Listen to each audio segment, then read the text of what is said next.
Thank you for giving me the opportunity to say a few words on this report. There are plenty of reports on innovation policy and suggestions and recommendations. What I particularly like about this report is that it really starts with a diagnosis of what's really wrong with innovation policy, with innovation performance, what any kind of policy should be addressing and should be evaluated on. And although we know already since a long time that indeed the issue is mostly on the business R&D performance gap of the EU relative to the US and China, this has actually not been improving over time here and is actually going very fast also backwards, which is at least to a large extent also due to the very important impact of digital technologies, AI, where the EU has been lagging behind in general, but including also in its implementation. So that's why I also want to emphasize that perhaps also focusing only on our mid-technology trap may not exactly be the right conclusion from the analysis here, because actually also even in high-tech sectors like digital, like biopharma, or future high-tech sectors here, the EU might be lagging behind simply because we are not sufficiently open for creative destruction of these new technology developments here, the AI applications, even in a sector like cars, where indeed the EU is relatively strong. Here, the future will also be way more the application of digital technologies, of AI in the sectors here, and we might be losing out on these sectors as well here. So for me, the implication of the diagnosis, which is nevertheless correct, so this business R&D gap here, is for me more rather than a medium tech trap, more a trap in terms of not having enough creative destruction, Schumpeterian dynamics, where new companies with new ideas can challenge existing positions, including our incumbent firms here. And it's that challenging and creative destruction, contestability of our innovation system that really will keep us is what we need in order to be able to have a much more performing, dynamic, innovative performance, not only relative to the US, but also relative to China, which are way better in terms of that creative destruction. And this is also why, for me,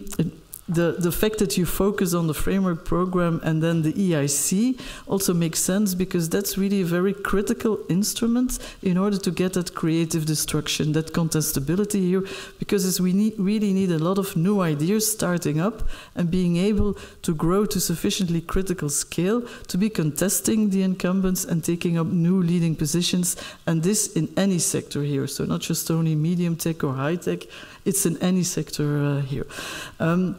The EIC is an instrument that has to be evaluated on whether it will work in that to that extent. Will it create enough new firms that can challenge and make our innovation system sufficiently contestable that it becomes competitive with US and China here? And this in all sectors here, so not on particular sectors, it's a general instrument here. And in that respect, I think the EIC is way more closer to the ERC than it is to DARPA here, because what EIC really should be doing is, very importantly, it should be bottom-up for any good idea which misses market efficiencies in order to bring that idea to sufficient fruition so that it can challenge existing positions here. And this holds across sectors here, so what we need is really bottom-up proposals which are being, and the reason why we have to do this at the EU level rather than at the member states level is because we can exploit economies of scale of having much more expertise to select these in terms of expertise here, and also a much higher pool of ideas from which you can select. So that's a bit the same argument as the ERC here, and this is why the EIC should in that respect be way more focused on being a bottom-up instrument here to help particularly the capital market imperfections that you have to bring these ideas to next stages here. This is different from a DARPA model, because DARPA really, that's all about mission-oriented high gain, high risk here, with a very clear identification of what what we want from a society to stir. It was also mentioned by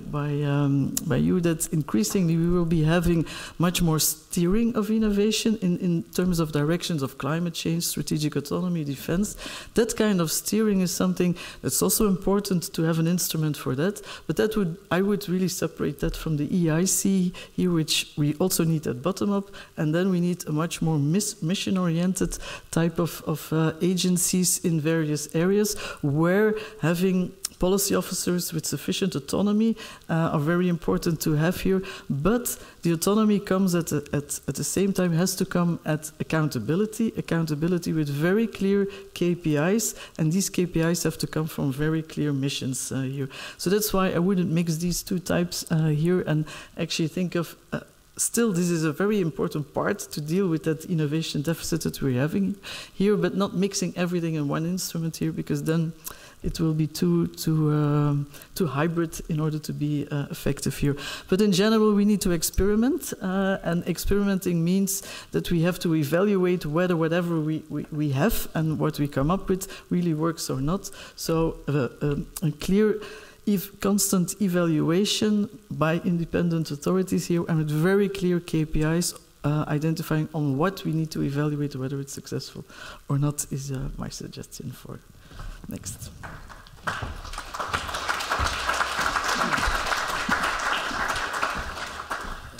Thank you very much. The purpose of this meeting is also to be as interactive as possible.